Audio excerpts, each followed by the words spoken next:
So imagine this scenario. I want to include a specific character before or after each paragraph, or increase font size of first letter in each paragraph or first line in each paragraph. So to achieve this, previously we have to use JavaScript to do this, but using pseudo elements we can accomplish these tasks seamlessly. So let's say pseudo element syntax is double colon and the pseudo element name. You have to select the element. So here paragraph. So I want to increase the first letter. So first letter you can select and font size 40 pixel. So the first letter of each paragraph, change the font size of 40 pixel. And one more thing is first line. So this line is based on the available screen width. So if we increase here, so the line will be changed. So even zoom out.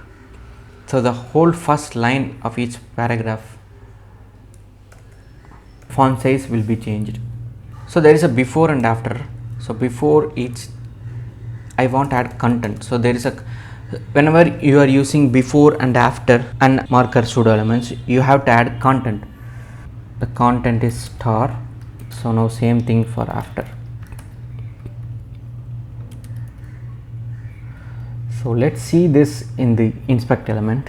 So select the paragraph, you can see there is a colon before an element, actually it is. So the element added and actual content, and after also one element added.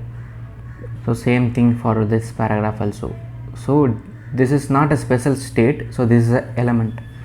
So a best use case for the before and after we can see maybe in the Wikipedia or some other page. If you see any links with a special symbol has its own, as it will open a new tab. So let's remove this. We have an anchor tag.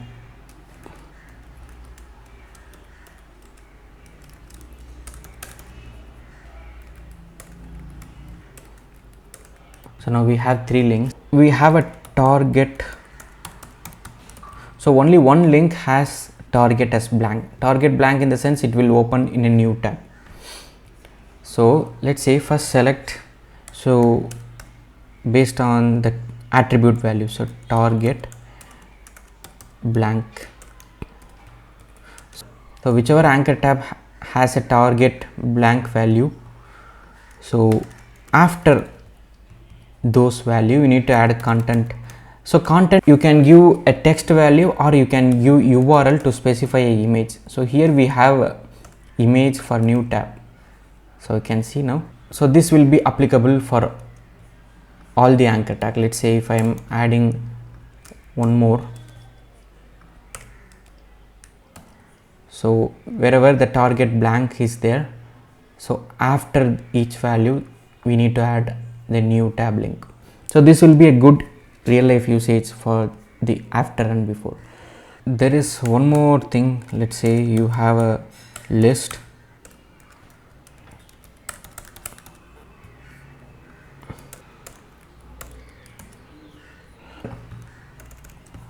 If you want to change the bullet type to your own desired style or image, you can add it. So that pseudo element is marker. Let's say li marker. So same content, you can give any special values or same you can give URL. Let's say just for example we are using the same new tab link. So you can change the marker, whatever text, content, images you want. So you can customize the marker. So here also if you see this in the element tab, so you can select a tag. So here you can see marker element added for each.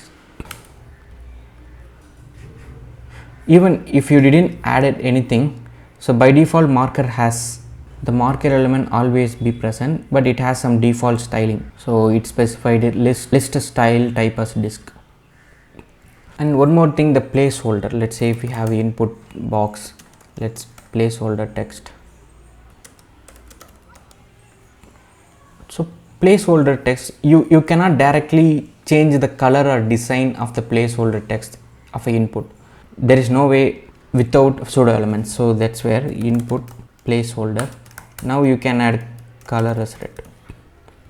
So only this way you can change the placeholder color. One more thing, let's say whenever we select a paragraph or text in the browser, so this is a default background with the blue it always has. So you can change this also using pseudo element. So there is a selection pseudo element, so you can add background color as gold, color as violet.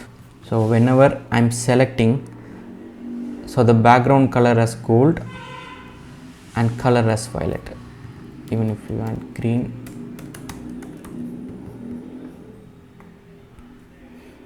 so this is selection pseudo element.